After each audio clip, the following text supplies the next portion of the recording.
Este es su programa, lo que Dios nos dice por la Biblia. Que Dios les bendiga. Y es un privilegio estar con ustedes. Estamos en el libro de Éxodo, donde hay una enseñanza extendida, realmente desde Éxodo capítulo 25 hasta el fin del libro, capítulo 40. Un gran tema surge que se llama el tabernáculo. Dios dio instrucciones para este tabernáculo, que era el lugar de reunión y comunión con Dios para el pueblo de Israel, desde Moisés hasta el rey David. Una tienda realmente portátil que llevaban estos casi 40 años en el desierto hasta llegar a la tierra prometida, donde el tabernáculo hallaba un lugar donde estar más permanentemente. Pero armaban y desarmaban esta tienda portátil, realmente un santuario portátil, que tenía su lugar santo, su lugar santísimo, pero también alrededor el atrio. Ahora, hemos estado estudiando un tema muy especial. Hemos estado viendo Jesucristo en el tabernáculo. ¿Qué lecciones podemos aprender de Jesucristo a través de este tabernáculo? Bueno, en primer lugar, usando las piezas diversas de mobiliario santo en el tabernáculo, en primer lugar ya vimos el altar de bronce, el único lugar de sacrificio por los pecados del pueblo de Israel. Entonces, aquí era el altar de bronce y aprendimos acerca de Jesucristo una lección. El altar de bronce nos enseña en el Nuevo Testamento para nosotros que Jesucristo murió en la cruz como el único sacrificio por nuestros pecados. Gracias a Dios.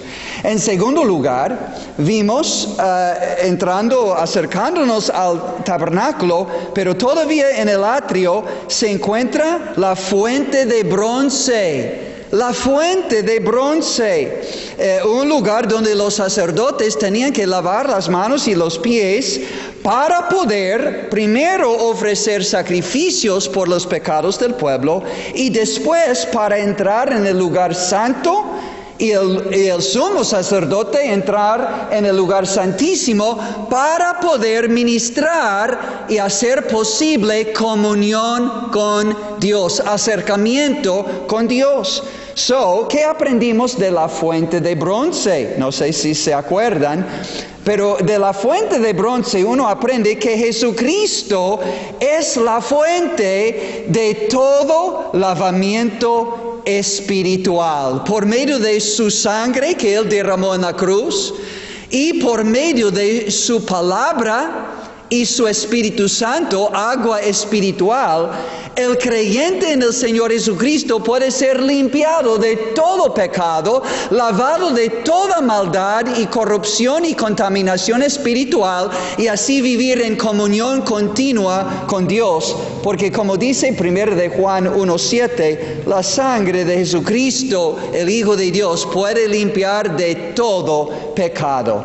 Bueno, ahora vamos a entrar por primera vez en este estudio en el lugar santo, recordando que solo los sacerdotes en el pueblo de Israel podían entrar en el lugar santo. La primera pieza de mobiliario santo que vamos a ver, que permitía al pueblo tener comunión con Dios y acercamiento a Dios, fue, aquí está, la mesa para los panes. La mesa para los panes, que se llamaban el pan de la proposición. Y vamos a ir explicando. Esto se encuentra en Éxodo capítulo 25. Éxodo 25, versículos 23 al 30. Mire hermosa mesa. Y mire aquí lo que llamaban filas de panes, realmente montoncitos, 6 panes y otros 6 panes, y vamos a dar el significado de todo esto. Bueno, vamos a entrar. La mesa de los panes, la mesa para el pan de la proposición. Número 1, vamos a ver su descripción, la descripción bíblica de esta mesa. Primero la mesa y después los panes. La mesa fue hecha de madera de acacia, como el altar de bronce, pero no fue cubierto con bronce como el altar, sino con oro, cubierto de oro. Fíjese.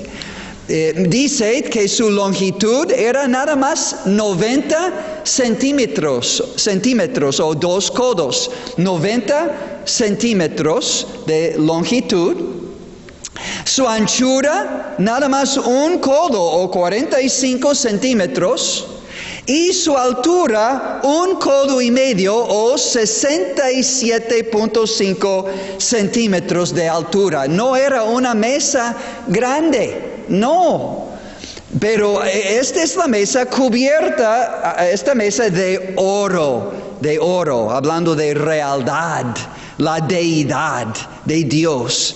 Bueno, tenía 4 anillos, 4 anillos y 4 varas que pasaban por los anillos para llevar. Recuerdan, tenían que de repente salir de un lugar e ir a otro, y tenían los levitas que llevar la mesa de lugar en lugar. También cubiertas estas varas de oro. Aquí encima y alrededor de la mesa había una cornisa, una moldura, una cornisa, ¿verdad? Decorativa, ¿verdad?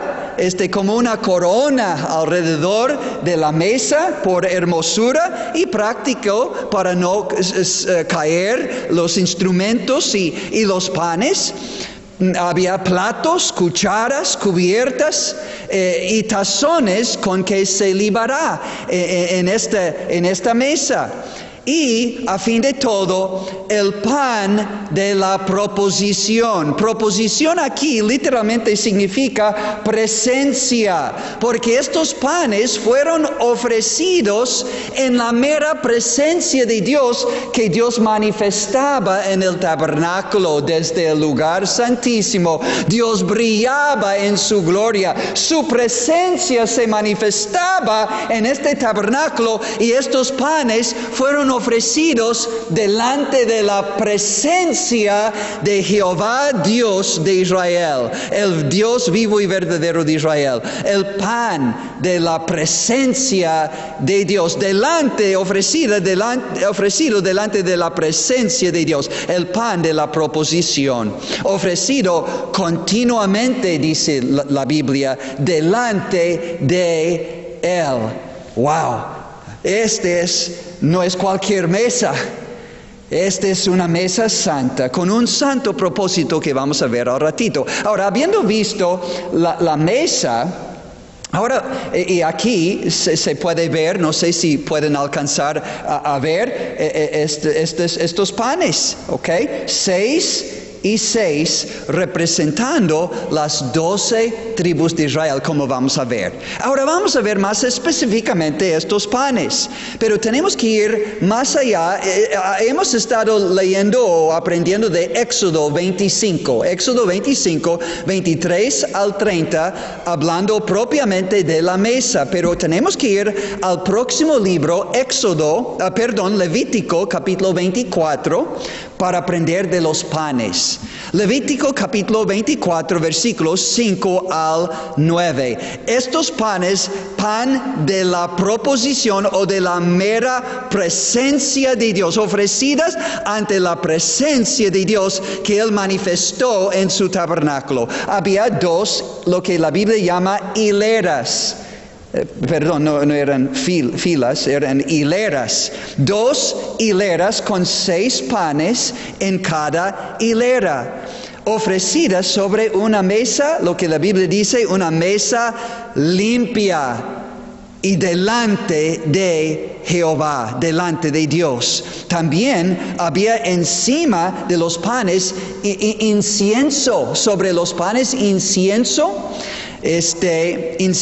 puro como un perfume. para que estos panes fuesen ofrendas encendidas, pero no quemaban, escuchen, no quemaban los panes, solo el incienso como un perfume, como si fuera un agradecimiento, esta ofrenda como un agradecimiento a Dios por su provisión de estos panes al pueblo de Israel. Simbólicamente recibidas estos panes, recibidos y disfrutados por los sacerdotes. Bueno, dice que arreglaban esta mesa de los panes cada 8 días o cada día de descanso o día de reposo. Cada día de reposo, es decir, cada sábado, quitaban estos panes de la mesa y los sacerdotes, y solo ellos,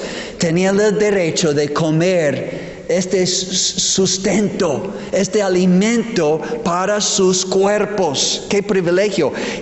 Quitaban los 12 panes, comían estos panes los sacerdotes y ponían 12 más panes fresquecitos, recién hechos y salidos del horno. Y entonces hubo otra ofrenda de estos panes y quemando el incienso como un agradecimiento a Dios, alabanza a Dios. Y después de esta semana, pues comían los panes. Y después venían otra vez otros sacerdotes para poner nuevos panes. Muy bien, estos panes fueron ofrecidos en nombre de los hijos de Israel. 12 panes representando las 12 tribus de Israel, como si fueran ofrecidos a favor de las 12 tribus de Israel, por amor a ellos. En memoria de ellos, en honor de ellos, y como un pacto perpetuo. Estamos en Levítico 24, 5 a 9. Era un pacto perpetuo estas ofrendas. Y los sacerdotes comían en un lugar santo estos panes, en santa comunión con Dios y santo agradecimiento a Dios por su provisión material al pueblo de Israel. Bueno, entonces esta es la descripción bíblica de la mesa y de los panes, de la proposición o de la presencia de Dios. Número 2, ¿cuál era la ubicación de esta mesa de oro, de esta mesa de los panes? Bueno, vimos que entrando en el atrio se encontraba primero el altar de bronce, el único altar de sacrificio por los pecados del pueblo, para poder entrar en la presencia de Dios y adorarle a Dios. En el atrio la gente común podía entrar y adorar delante de la presencia de Dios. Solo los sacerdotes entraban en el lugar santo, y un solo sacerdote, el sumo sacerdote, entraba una vez al año al lugar santísimo. Bueno, entonces, esta es la primera pieza de mobiliario que vamos a observar a la mano derecha del lugar santo, o es decir, al norte del lugar santo, a la mano derecha, entrando rumbo al lugar santísimo. Esta fue la ubicación de la mesa para los panes. Ahora, en tercer lugar, ¿cuál era su función? La función o el propósito de esta mesa y de estos panes. Bueno, los 12 panes fueron ofrecidos a Jehová como un reconocimiento y a la vez un agradecimiento a Dios por su provisión. Por su provisión de todo el sustento para el pueblo de Israel, las 12 tribus del pueblo de Israel. Estos panes eran simbólicos, ¿verdad? De toda la provisión de Dios para el pueblo, las 12 tribus del pueblo de Israel. Podemos pensar, por ejemplo, todavía en este momento, cuando Dios instituyó el tabernáculo, estaban caminando por el desierto 40 años rumbo a la tierra prometida, Canaán. ¿Y se acuerdan con qué alimentaba Dios cada nuevo día, estos 40 años en el desierto? ¿Con qué alimentaba Dios? Directamente del cielo, cayendo sobre la tierra, y tenían que recoger todos los días, menos el día de reposo, el sábado. Dios daba doble el día antes para no tener que trabajar y buscar comida el día de reposo, el sábado. ¿Recuerdan? Era el maná. El maná. Esto era el pan de Dios en 40 años rumbo a la tierra prometida, caminando por el desierto. Pero fíjese, ahora llegando a la tierra prometida, en el libro de Josué, ya entraron en capítulo 5, dice que el maná en cierto día específico dejó de caer del cielo. ¿Por qué? Porque ya estaban comiendo de los preciosos frutos de la tierra prometida, la tierra de Canaán. Gloria a Dios por haber obedecido a Dios y comenzado a tomar posesión de la tierra prometida y conquistar la tierra prometida. Por obediencia cruzaron el río Jordán, entraron. Y Dios dijo, me han obedecido, me están siguiendo, y les llenó de bendición material, física, sustento material en la tierra de Canaán. Y ahora, aquí, estos panes, eran simbólicos, representando la provisión de Dios, no solo para el sacerdote que ministraba en este altar, pero todo el pueblo de Israel que recibía su pan aquellos 40 años, o ahora en la tierra prometida, recibiendo la grande y disfrutando la grande bendición. Entonces el incienso que quemaban sobre supuestamente el altar de incienso, entonces, y ofreciendo estos panes simbólicamente a Dios, representaban su reconocimiento y agradecimiento por su provisión tan preciosa y continuamente Dios proveía de día en día, y así cambiaban cada semana estos panes, una nueva provisión. Como dice en Lamentaciones, en la Biblia, el libro de Lamentaciones, capítulo 3, versículos 22 y 23. Por las misericordias de Jehová no hemos sido consumidos, porque nunca decayeron sus misericordias. Nuevas son cada mañana, grande es tu fidelidad. Es el clamor, el grito, el canto del pueblo de Dios. Grande es tu fidelidad. Bueno, entonces ahora, habiendo visto todo esto hasta este momento, ahora tenemos que ir en cuarto lugar, y es el último punto. ¿Cuál era la gran lección de esta mesa de los panes de la proposición? ¿Cuál era la gran lección y aplicación para nosotros en 2025? Bueno, yo creo que se puede resumir así: que así como Dios continuamente sustentaba con pan a su pueblo Israel en el desierto y en la tierra prometida, ahora, en nuestros tiempos en el Nuevo Testamento, Dios suple toda nuestra necesidad, creyendo en Él y en su Hijo Jesucristo como nuestro Salvador personal, buscando primeramente el reino de Dios y su justicia. Entonces Dios suple toda necesidad de su pueblo que cree en el Hijo de Dios como su pan. No solo física, Dios provee físicamente, sino como nuestro pan espiritual. Por medio de Jesucristo, Dios el Padre suple toda la necesidad de su pueblo que cree y confía en Él, sea material, física o necesidad espiritual. Entonces, para resumir esto todavía más, ¿qué lección aprendemos de la mesa de los panes de la proposición? Bueno, la mesa de los panes nos enseñan algo acerca de Jesucristo. Jesucristo es el pan de vida.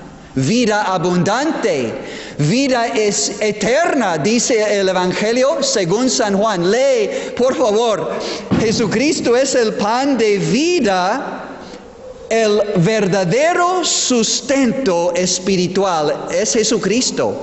Jesucristo es el pan de vida, vida nueva, vida abundante, vida espiritual. Es decir, Él es el verdadero sustento espiritual de su pueblo que cree en Él, que confía en Él como su Señor y Salvador personal en 2025.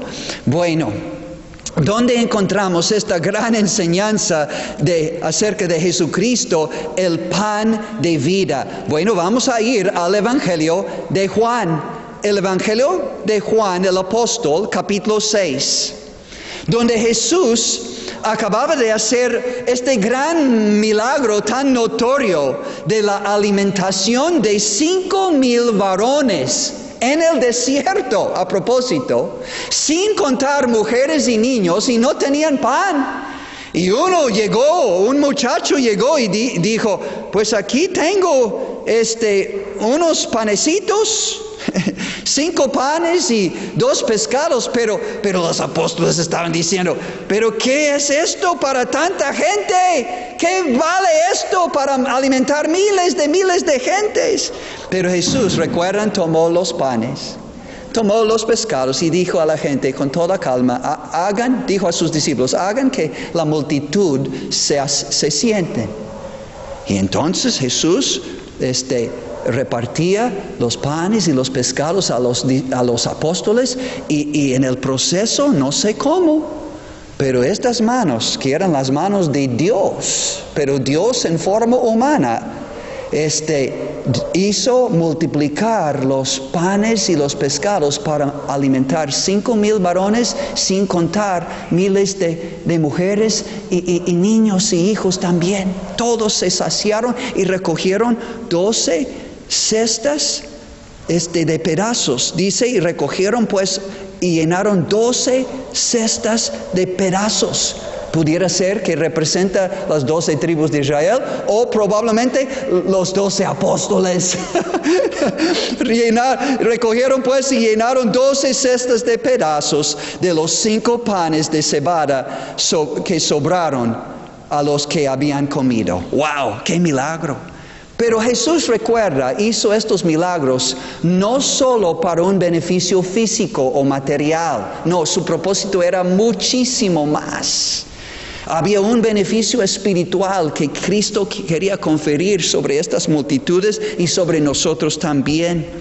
Y entonces estas gentes, cuando Jesús se fue, iban en busca de Él, le buscaban y decían, Rabí o Maestro, ¿cuándo llegaste acá? Y Jesús respondió, de cierto os digo, que me buscáis no porque habéis visto las señales o el gran milagro de la multiplicación de los panes, sino porque comisteis el pan y os saciasteis. Solo querían un beneficio material, pero no espiritual. Jesús dijo, trabajad, no por la comida que perece, comida física, sino por la comida que a vida eterna permanece, la cual el Hijo del Hombre, Jesús estaba refiriendo a sí mismo, Hijo de Dios, pero nacido de hombre también, Hijo de Hombre, os dará. Y dice, un poco más tarde, entonces la gente dijeron, nuestros padres comieron el maná en el desierto, como está escrito, pan del cielo les dio a comer. Y Jesús dijo, de cierto os digo, no os dio Moisés el pan del cielo, mas mi Padre os da el verdadero pan del cielo. No refiriendo al maná, pan físico, sino un verdadero pan que Él dijo antes, que es para vida eterna. Vida eterna. Porque el pan, dijo Jesús, porque el pan de Dios es aquel, refiriéndose a sí mismo, es aquel que descendió del cielo y da vida, vida espiritual, vida abundante, vida eterna al mundo. Dijo Jesús. Le dijeron, Señor, danos siempre este pan. ¿A qué hablas? ¿De qué hablas? Y Jesús les dijo, yo soy el pan de vida eterna. El que a mí viene, nunca tendrá hambre, hablando espiritualmente, nunca tendrá hambre. Y el que en mí cree, no tendrá sed jamás. No tendrá sed jamás. Entonces, esta es la gran lección. Jesús dijo, yo soy el pan de vida, como si dijera, yo soy tu verdadero sustento espiritual y eterno. Yo, solo yo. Como estamos aprendiendo de esta mesa de los panes, Jesucristo es el pan de vida, el verdadero sustento espiritual para todo aquel que viene a Él, dijo Él, y cree en Él como su Señor y como su Salvador personal. ¡Qué bendición! Ahora, en primer lugar, acerca de Jesucristo, el pan de vida. Jesucristo es el pan, o podemos decir la palabra, el pan o la palabra encarnada. Es decir, Él es el pan que da vida eterna, el Hijo eterno de Dios, que el Padre envió del cielo a la tierra, y Jesucristo, siendo Dios, el Hijo eterno de Dios, el pan de vida, tomó forma humana. Como dice en Juan 1:14, y aquel verbo o aquella palabra, Jesucristo, aquel verbo fue hecho carne. Primero de Timoteo 3:16, Dios fue manifestado en carne, hablando de Jesucristo. Este verbo de Dios, esta vida eterna, pan de vida, se encarnó. Es el pan o la palabra encarnada, tomó forma humana. Y por la fe en Cristo, específicamente por la fe en su carne crucificada y su sangre derramada en la cruz, todo pecador que cree en Él recibe nueva vida espiritual, vida abundante, Juan 10:10, vida eterna en todo el libro de Juan. Jesús dijo en Juan 6:35, yo soy el pan de vida, el que a mí viene nunca tendrá hambre. Versículo 40, que todo aquel que ve al Hijo y cree en Él tenga vida eterna. Es la voluntad de Dios el Padre. Juan 6:47, de cierto os digo, el que cree en mí, el pan de vida, tiene vida eterna. El momento que cree en Él y su obra consumada, una vez para siempre en la cruz. Jesucristo se encarnó, tomó forma humana, siendo Dios, el Hijo eterno de Dios, con el Padre, vino a la tierra, tomó forma humana para dar su carne, es decir, su cuerpo en la cruz, para derramar su sangre en la cruz. Por esto dijo, versículo 51, Juan 6, podemos decir desde versículo 48, yo soy el pan de vida. Vuestros padres comieron el maná en el desierto y murieron. Refiriendo a sí mismo, su muerte en la cruz, y a sí mismo, este es el pan que desciende del cielo, para que el que de él, de este pan de Cristo, come, no muera. Yo soy el pan vivo que descendió del cielo. Si alguno comiere de este pan, vivirá para siempre.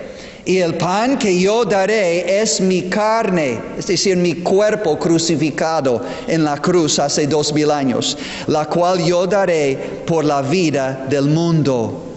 Los judíos no entendían cómo puede darnos a comer su carne. No estaba hablando físicamente, amigos. tampoco de participar de una hostia que se entiende o se enseña que el sacerdote al pronunciar ciertas palabras literalmente está convirtiendo la hostia en el cuerpo y la sangre de Jesucristo. Esto es completamente en contra de toda la enseñanza de la palabra de Dios. Específicamente Hebreos, desde capítulo 7 hasta capítulo 10. Lee en tu propia Biblia, donde dice que Jesucristo se ofreció a sí mismo, es decir, su carne y su sangre, una vez para siempre. Escúchame, Jesús se ofreció a sí mismo en la cruz una vez para siempre, un solo sacrificio, suficiente por todos los pecados de todos los pecadores de todos los siglos de todo el mundo. Un solo sacrificio del Cordero de Dios que quita el pecado del mundo. Por eso entonces Jesús dijo, de cierto os digo, si no coméis la carne del Hijo del Hombre, no refiriendo a la hostia, y bebéis su sangre, tampoco no tenéis vida en vosotros. Pues entonces, si no es comer literalmente, que a propósito para los judíos era prohibido comer comer la sangre, tomar la sangre, era prohibido. Pero también hay que recordar que no está hablando de literalmente, tampoco por medio de una hostia, que uno está recibiendo a Cristo cada vez que recibe la hostia, no. Entonces, ¿qué está diciendo Jesús cuando dijo, si no coméis la carne del Hijo del Hombre y bebéis su sangre, no tenéis vida en vosotros? Pues lo que hemos visto en todo este capítulo 6 de Juan. Está hablando de manera figurativa, simbólica. Comer y beber la carne y la sangre de Cristo, la idea es recibir, creer en este sacrificio único en la cruz, único y suficiente en la cruz por todo pecado, creer y recibir el beneficio como si hubiera comido, recibir no en mi cuerpo, sino en mi corazón, mi espíritu por fe, el beneficio de esta muerte de su cuerpo y derramación de su sangre en la cruz. Por creer en Cristo y su sacrificio único y suficiente en la cruz, recibo a Cristo. Juan 1:12, recibo a Cristo como mi Salvador personal y recibo el beneficio de su sangre y su cuerpo crucificado, perdonando y limpiando todo mi pecado, cancelando mi deuda de pecado delante de Dios, quitando la ira y la condenación Dios de encima de mí y dándome el regalo de la vida eterna. Romanos 6:23 dice, la paga del pecado es muerte, muerte física, muerte espiritual y muerte eterna. Mas la dádiva de Dios, el regalo de Dios, es vida eterna en Cristo Jesús, Señor nuestro. No por recibir una hostia, vez tras vez tras vez. No, sino por creer en Cristo una vez para siempre, como mi Señor y Salvador personal, a base de su muerte en la cruz, su carne ofrecida, su sangre derramada por mí, por todos mis pecados, y creyendo me lava, me limpia y me da la promesa. En todo Juan capítulo 6, el que a mí viene nunca tendrá hambre. Versículo 40, que todo aquel que ve al Hijo y cree en Él, tenga vida eterna. Cree, dice versículo 47, de cierto os digo, el que cree en mí tiene vida eterna. Es creer. Cree en el Señor Jesucristo, mi amigo, y serás salvo, tú y tu casa, no por una religión, no por una obra o un sacramento, sino por una fe viva en un Salvador, una vez crucificado, pero ahora vivo. Es pan vivo para vida eterna al invocar a Cristo con arrepentimiento y fe y recibirle como mi pan espiritual, abundante y eterna, mi Señor y Salvador personal. Le encomiendo Juan capítulo 6 para preparar para el segundo mensaje sobre Jesucristo, el pan de vida eterna, el verdadero sustento para todo aquel que en Él cree. Que Dios bendiga a cada uno conforme a este puro y sobre todo bíblico evangelio de nuestro Señor y Salvador Jesucristo. Que Dios les bendiga.